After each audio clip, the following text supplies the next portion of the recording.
Mr. Garrison, I want to follow up on Congressman Emmer's comments earlier. According to the SEC Commissioner Hester Peirce, a digital asset may be offered and sold initially as a security because it's wrapped in a transaction involving an investment contract, but the asset may later be emphasized and sold outside of an investment contract.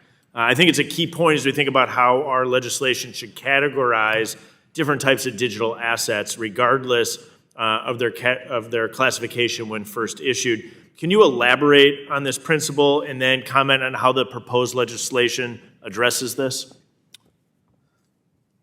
So a digital asset, when it is sold pursuant to an investment contract, the digital asset itself does not constitute the security.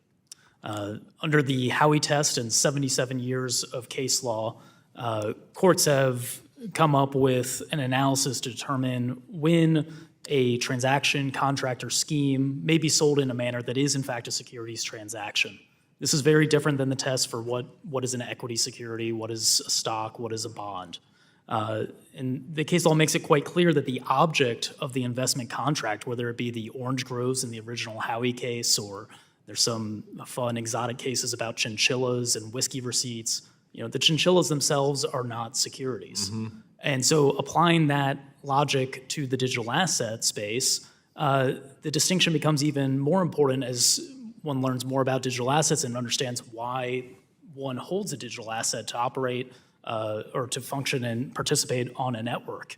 And once those functionalities are realized for the digital asset, well, you start to realize that there's no actual central party that maybe was making promises at the time of the initial sale for fundraising, but later in time, a fully decentralized functioning network, there is no central party. There is no one that would be the equivalent of an issuer in a securities offering. Thank you for providing that distinction. Let me shift gears to you, if I can, Mr. Kaplan.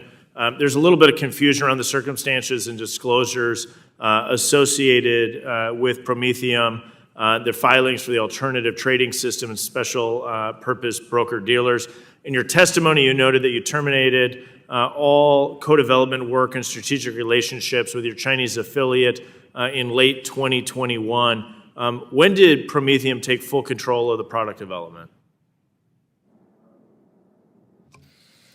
Promethium realized that its endeavors with Wangzhang were not going to bear fruit, and as such, basically, that in conjunction with the ongoing decoupling that was occurring in the larger geopolitical sphere led to the decision to terminate that relationship. I believe the termination agreement is October 2021. October 2021, thank you. Did the SEC or FINRA at any point raise concern about the relationship between Promethium and the Chinese firm?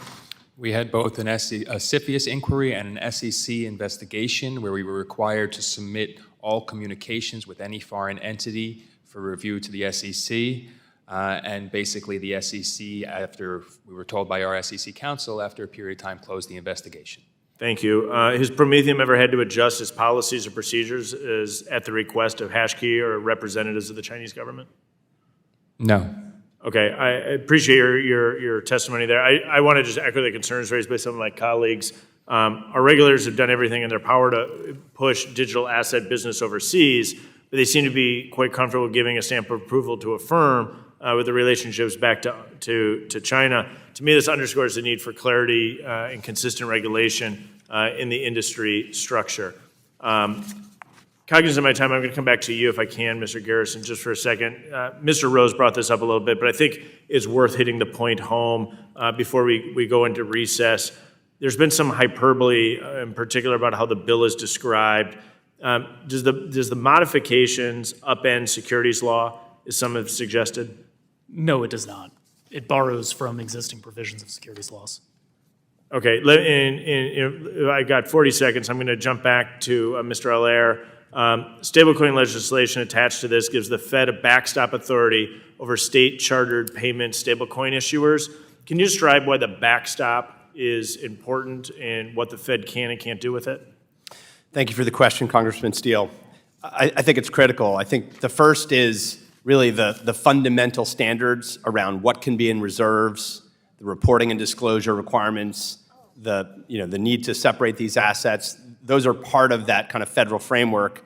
Additionally, setting standards under Section 4 around capital adequacy, risk management, safety and soundness, and others, they can obviously also enforce against those. Thank you.